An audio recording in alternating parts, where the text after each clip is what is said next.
కాదు, జీవన విధానము, పద్ధతి, జీవించే పద్ధతి అనే విషయాన్ని మనం గుర్తుపెట్టుకోవాల్సిన అవసరం ఉంది. దాన్ని భారతీయతల జీవితంలో అందరూ అలవాటు చేసుకోవాలని ఈ సందర్భంగా నేను మనం చేస్తున్నాను. ఆ తర్వాత ఇందాక సురేష్ చెప్తున్నాడు, సార్ ఇది లేదు అది లేదు అని. నేను సురేష్ అడుగుతున్నాను, సురేష్ గవర్నమెంట్ కూడా. నేను టీవీలో చూస్తుంటే, పేపర్లో చూస్తుంటే అది ఫ్రీగా ఇస్తున్నారు, ఇది ఫ్రీగా ఇస్తున్నారు, ఒకటి ఫ్రీ, అన్నీ ఫ్రీ, అడిగినా ఫ్రీ, అడగకపోయినా ఫ్రీ. గవర్నమెంట్ చెప్తుంది, ఏమి లేకపోతే గవర్నమెంట్ అంటే ఫ్రీ ఎక్కిస్తుందా? నేను ఫ్రీలకు వ్యతిరేకం. ఆడవాళ్ళందరూ బస్సుల్లో ఫ్రీ అయ్యి దేనికి? ఆడవాళ్ళందరూ బస్సులో తిరిగి ఉదయం సాయం దాకా వినిమురికి ఉదయగిరికి స్కూలుకి మధ్యలో కలిగి సంఘంలో ఈ బస్టాండ్లో 4 నెలలు ఒకసారి కొనుక్కొని రావాలా? తమాషా కోసం కాదు, ఇప్పుడు గంభీరంగా చెప్తున్నాను. నాకు బాధ్యత ఉంది, చూశాను నేను జీవితం అంతా. బస్సులో ఫ్రీ ఎందుకు? కావాల్సింది ఫ్రీగా ఇవ్వాల్సింది చదువు, ఫ్రీగా ఇవ్వాల్సింది వైద్యం, డబ్బు, పేదవాళ్ళకి చదువు, పేదవాళ్ళకి చదువు. గవర్నమెంట్ కాలేజీలో 3 స్టాఫ్ అని ఉంటున్నారు అసలు. ఎందుకంటే గవర్నమెంట్ గ్రాంటీ రేట్ ఇచ్చే స్కీమ్ రద్దు చేసి, ఒక పక్కేమో డబ్బులు లేవు గవర్నమెంట్ అంటున్నారు. రాజకీయంలో లేని రాజకీయ పనులు చంద్రబాబు నాయుడు గారి గురించి కాదు, ఏ నాయుడు ఇస్తున్నారు, ముందు నాయన రెడ్డి గారైనా అందరూ ఇదే పని చేస్తున్నారు. ఫ్రీ ఫ్రీ ఫ్రీ ఫ్రీలు మానుకోండి, ఉచితాలు అనుచితం అవుతాయి, ఉపయోగపడి పనులు చేయండి.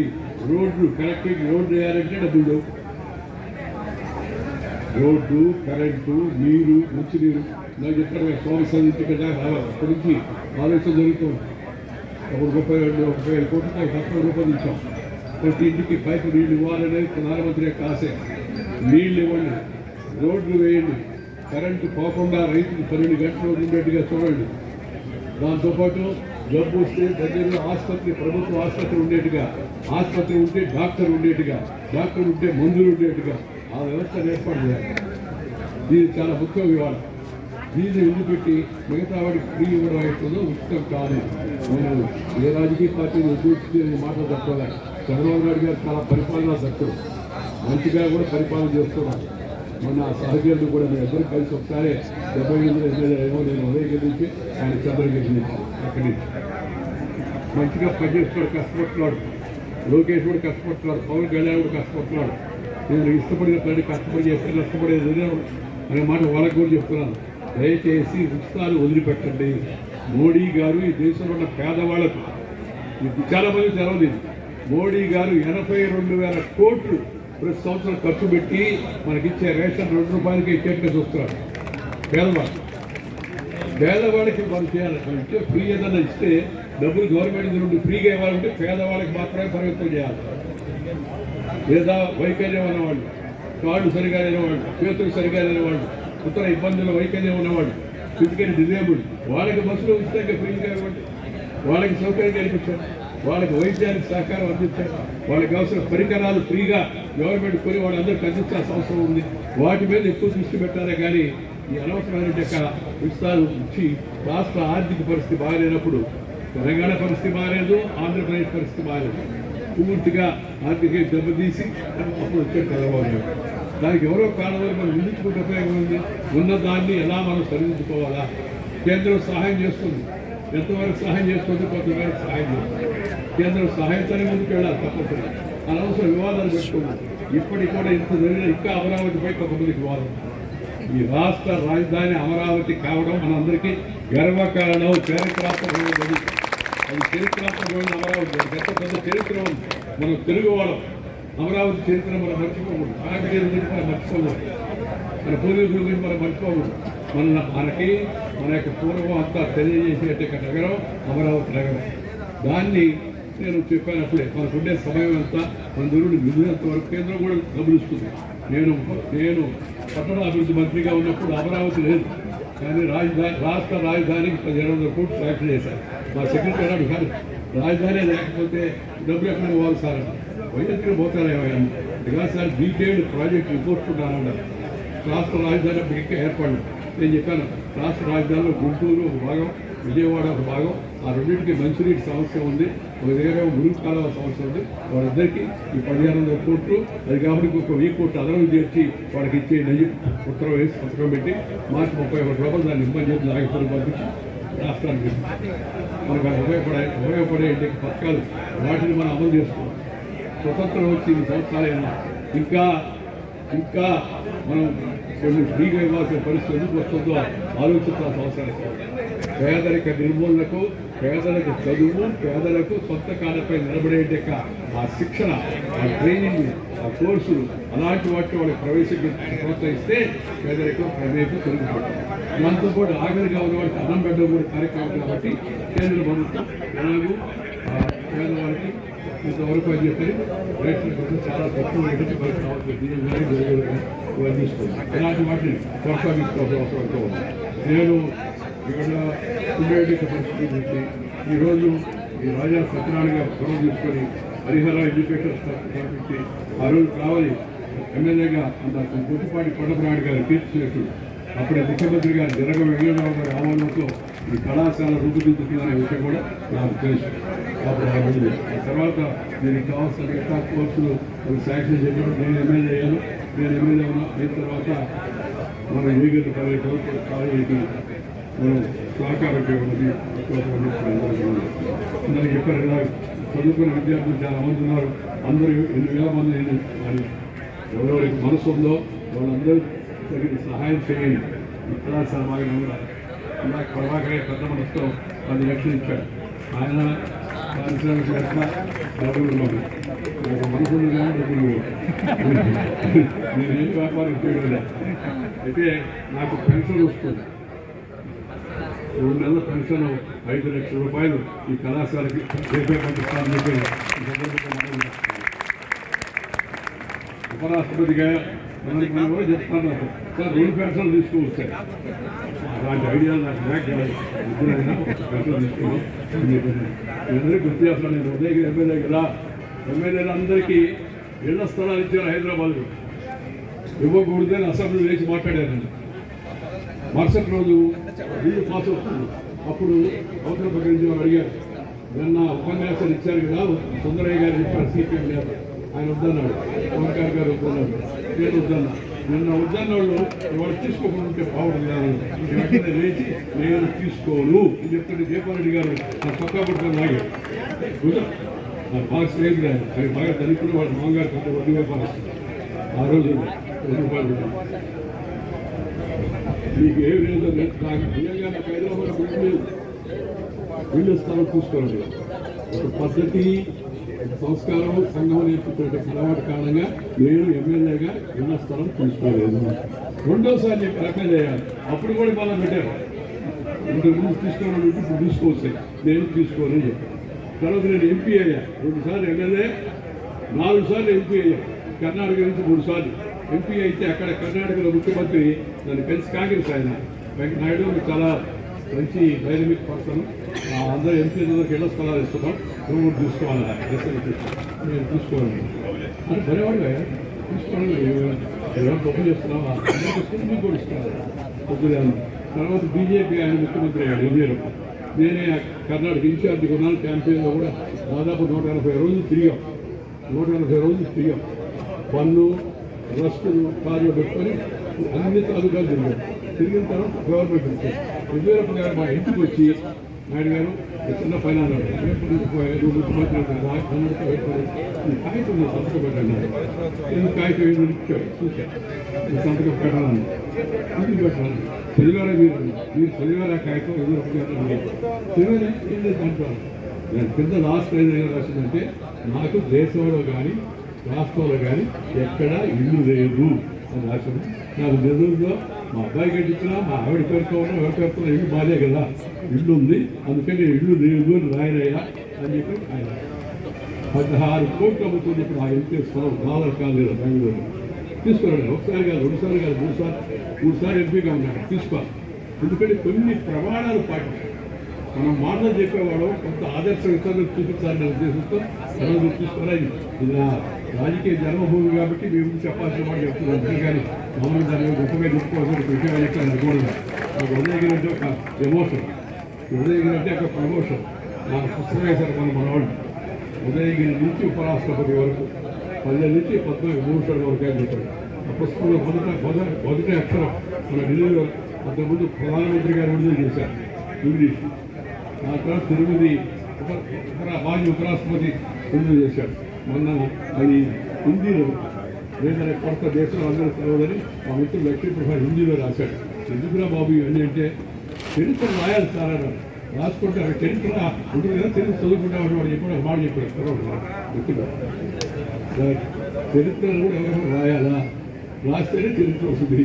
దాని అది రాసుకోవాలి చెప్పిన రాజు జ్ఞాపకం ఉందని సరే రాయవాయాను. హిందీలో పుస్తకం రాశాను. దానికి కూడా ఎడిగింది ఉదయగిరిసే ఉపరాష్ట్రపతి. అందువల్ల ఈ ఉదయగిరి జన్మలోనే మర్చిపోను. ఉదయగిరి రిటైర్ అయిపోయిన పదవులు నేను కొట్టుకున్నప్పుడు జగన్ చేశాను. ఆత్మకూరు కూడా మర్చిపోను. పక్కన ఆత్మకూరు ఉదయగిరి వాడు గెలిపించినది మర్చిపోను, ఆత్మకూరు ఓడించినది మర్చిపోను. ఓడించాలంటే వాళ్ళ కోపంతో కాదు, ఉన్నాయి ఆత్మకూరు ఇక్కడ కోపంతో కాదు. ఆత్మకూరు గెలిపించుంటే నేను ఇక్కడే ఉండేవాడిని. ఓడించబట్టి హైదరాబాద్కి వెళ్ళాను, ఢిల్లీకి వెళ్ళాను. అంతర్జాతీయంగా 65 దేశాలు తిరిగాను. దేశం ఎక్కడ ఉన్నవారు అందరూ ఉదయం వాళ్ళకి నమస్కారం, ఆత్మకూరు కూడా ఉడికి నమస్కారం. చేశారు మీరు 400 5 చాలా 500 కల్లా. కానీ జరగాలి జరిగింది. జరగాలి చూపించాల్సిన అవసరం మన మంచికే అందుకని కష్టపడి పనిచేస్తుంది. ఇక్కడ కష్టపడి పనిచేస్తాం. అందువల్ల ఈ 2 ప్రాంతాలు నేను ఎప్పుడు జీవితంలో మర్చిపోను. సురేష్ ఎప్పుడైనా నేను చేయగలిగిన ఉంటే తప్పనిసరిగా చేస్తాను. మొన్న కూడా వచ్చారు ఉత్తర జైల్లో వసతి కేంద్రం ఒకటి పిలిచాను. నేను దాంట్లో నీళ్లు లేవు సార్, మంచి నీళ్ళు లేవు, ఈ పేపర్లో వచ్చిందని చెప్పి వచ్చాను. నీళ్ళు లేవంటే పక్కన మరీ ఎక్కువగా ఇక్కడి నుంచి కానీ తీసుకొస్తే నీళ్ళు వస్తాయంటే టెంపరీగా నాకు లిఫ్ట్ ఇరిగేషన్ పెట్టి వాళ్ళకి నీళ్లు వచ్చేట్టుగా ఈ మధ్యనే ఏర్పాటు చేస్తున్నాను. నేను ఒక మాట చెప్తే మిగతా వింటాను. ఎందుకంటే ఈ మంత్రులు వీళ్ళందరూ నేను పార్టీ అధ్యక్షుడిగా ఉన్నప్పుడు మామూలుగా ఉన్నవాళ్ళే. ఎక్కడి నుంచి వచ్చారు భక్తులు కానీ, అలాగే చాలామంది నాయకులు కానీ. కానీ నాకు కూడా కొన్ని పరిమితులు ఉన్నాయి. అట్లా అయిపోయి మనం పదవీ విరమణ చేసిన తర్వాత ఇంకా అధికారులతో ఇంకా వాళ్ళతో ఫోన్ చేసి దీన్ని జరగాలంటే మనసు సంతోషంగా ఉంటుంది. మీ ద్వారా ఈ యొక్క చదువులో ముందు చదువు ప్రాథమిక విద్య తెలుగులో ఉండాలా. చంద్రబాబు గారు, రేవంత్ రెడ్డి గారు దయచేసి ఆ పని చేయండి. ప్రాథమిక విద్య తెలుగులో ఉండాలా. ఆ తర్వాత ఇంగ్లీష్ భాష నేర్చుకోండి, హిందీ కూడా నేర్చుకోండి. బయట వెళ్ళాలంటే హిందీ ఎవరికి చాలంటే మనకు హిందీ కూడా చూడాలి. మన దేశ భాష. ఏ భాషలో వద్దకూడదు, కానీ ఏ భాషలో వ్యతిరేకించకూడదు. తెలుగు నేర్చుకోవాలా, ఇంగ్లీష్ నేర్చుకోవాలా, హిందీ కూడా నేర్చుకోవాలి. పిల్లలు ఈ విషయాన్ని కూడా గమనించాల్సిందిగా నేను అందరికీ కూడా మనం చేస్తూ ఈరోజు ఇక్కడికి రావడం చాలా సంతోషం. ప్రతి ఒక్కరు గుడ్ మార్నింగ్, గుడ్ ఈవినింగ్ పెట్టచ్చు.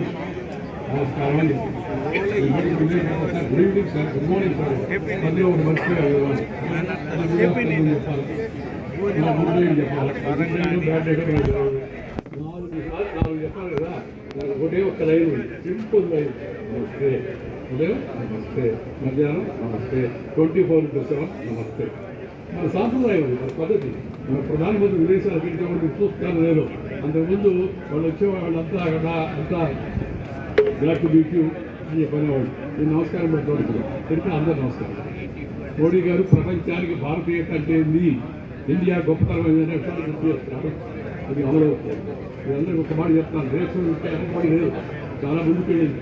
ప్రపంచ international monetary fund IMF report ప్రకారం ప్రపంచంలో అమెరికా సహా ఐరోపా దేశాల్లో ఆర్థిక మాంద్యం ఉంది. కొద్దిగా డబ్బులు ఇబ్బందులు ఉన్నాయి. కానీ ప్రపంచంలో అత్యంత వేగంగా ముందుకు వెళ్ళే ఆర్థిక శక్తి భారత్ అని ఇంటర్నేషనల్ మానిటరీ ఫండ్ చెప్పింది. మీరు చూడండి, షాపులు చూడండి. నేను వచ్చినప్పుడు మొదట్లో విజయనగరంలో ఎమ్మెల్యేగా ఉన్నప్పుడు షాపులు అక్కడి నుంచి ఇక్కడ దాకా షాపులు చూడండి, మాల్ చూడండి, స్టాల్ చూడండి, నేను హాల్ చూడండి, ఏది ఖాళీ ఉంటుంది. రెస్టారెంట్ పైన రెస్టారెంట్ పెడతారు. హైదరాబాద్లో నెల్లూరులో ఆ బిర్యానీ, ఈ బిర్యానీ, వండిన బిర్యానీ వండేసిన తర్వాత మీకు వండించే బిర్యానీ ఎందుకంటే జనం ఉదాహరణ అంటే డబ్బులు లేక కాదు, ఉన్నాయి. ఆర్థికంగా శక్తి ఉంది. అయితే దేనికి ఖర్చు పెట్టాలి, మనం ఎంతవరకు ఖర్చు పెట్టాలనే విషయాన్ని మనం ప్రవర్తన ద్వారా మన పిల్లలకు అలవాటు చేయాలా. తద్వారా వాళ్ళు మంచిగా రేపు జీవితంలో బతికేట్టుగా అలవాటు చేయాలని చెప్పి మనం చెప్పుకోవాలి. అందుకని ఇంట్లో వీధిలో గుడిలో బడిలో అమ్మ ఒడిలో చూసిన భాష ఎక్కడో మాతృభాషలో మాట్లాడండి. నమస్తే చెప్పండి అందరూ కూడా. అదేవిధంగా ఈ కేవలం చదువు గ్రంథానికి పరిమితం కాకుండా వృత్తి విద్యా కోర్సులు కూడా ప్రాధాన్యత ఇచ్చి సొంత కాలపై వాడు నిలబడేట్టుగా చేయాలా. నేను జీవితంలో ఇప్పుడు వివిధ బాధ్యతలు నిర్వహించిన తర్వాత ఇప్పుడు కూడా చిన్న పని చేస్తున్నాను మా అమ్మాయితో కలిసి. స్వర్ణ భారత్ ట్రస్ట్ నెల్లూరులో, విజయవాడలో, హైదరాబాద్లో నడుస్తుంది. రేపు ఇందాకరికి 25 ఏళ్ళు పూర్తవుతాయి. వచ్చే నెల 11వ వారంలో ఆ ఉత్సవంలో పాల్గొనడం కోసం ఉత్తరప్రదేశ్ ముఖ్యమంత్రి శ్రీ యోగి ఆదిత్యనాథ్ గారు నెల్లూరు వెంకటాచలానికి వస్తున్నారు. మన ట్రస్ట్ ఎంత సంతోషంగా ఉందో తృప్తిగా ఉంది. కొంత మనం సంపాదించండి కాదన్న, పెంచుకోండి, పంచుకోండి, పెంచుకునే పంచుకుంటే మాత్రమే ఉండి పెంచుకోకపోతే మంచి కూడా మిగలదు. పంచడం అలవాటు పెంచడం కానీ అలవాటు లేకపోతే ఏమవుతుంది చూడదు. కానీ దయచేసి ప్రతి ఒక్కరి జీవితంలో కష్టపడండి, కొంత పైకి రండి. వచ్చిన తర్వాత మీ తోటి వాళ్ళకు కొంత సహాయం చేయాలి.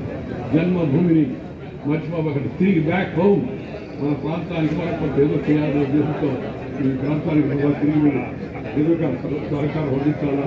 సేవ లేని జీవితం నిరర్థకం అని గుర్తుపెట్టుకోండి.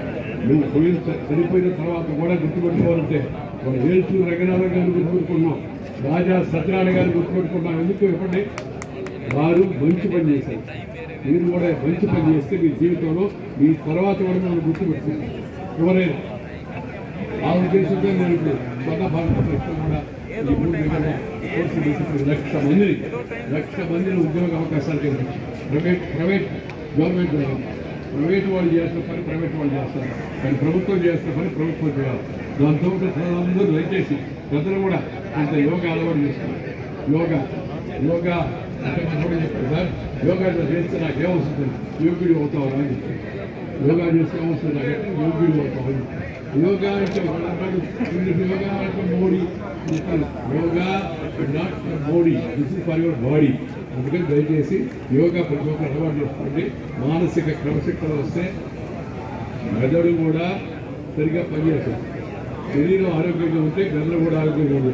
Physical fit, mental alert. ఈ విషయాలు అందరూ ప్రతి విద్యార్థులు అమ్మాయిలు కూడా రోజు కనీసం 6 గంటల యోగా ధ్యానం చేయడం అలవాటు చేసుకోండి. జీవితంలో యోగా అనేది మన భారతీయ ప్రభుత్వానికి చాలా అద్భుతమైన వరం.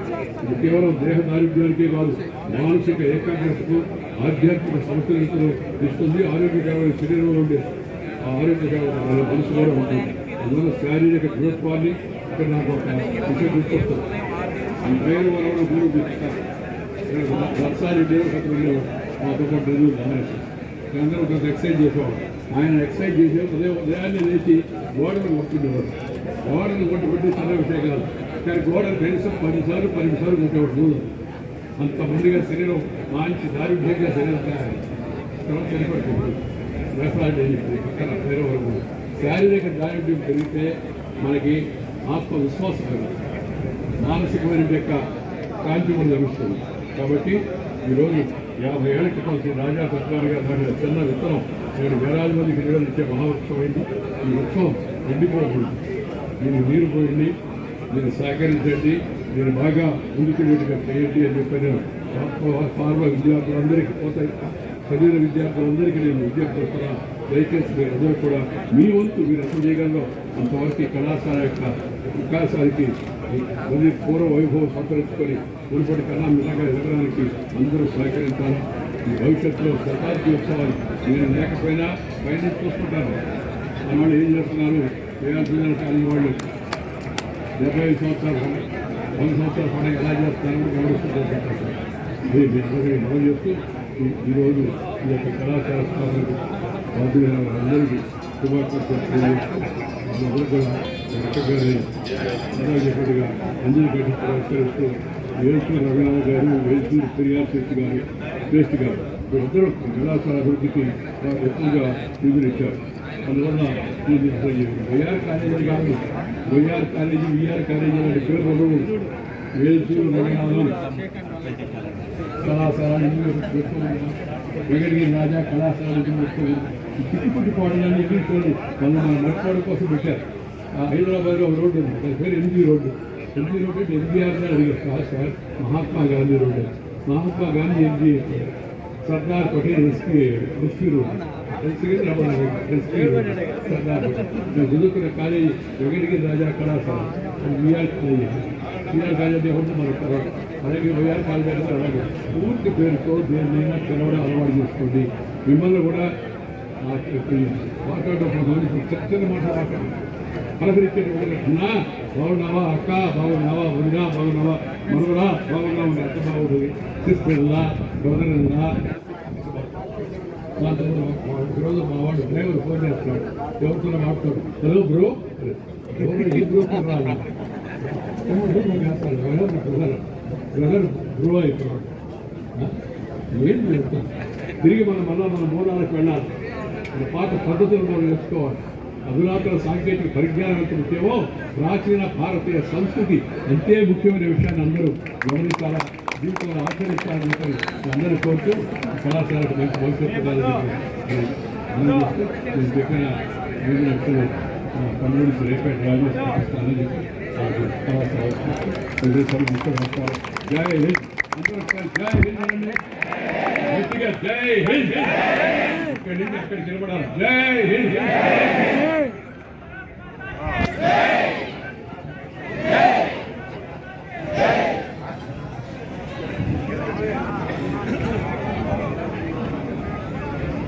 ధన్యవాదాలు సార్.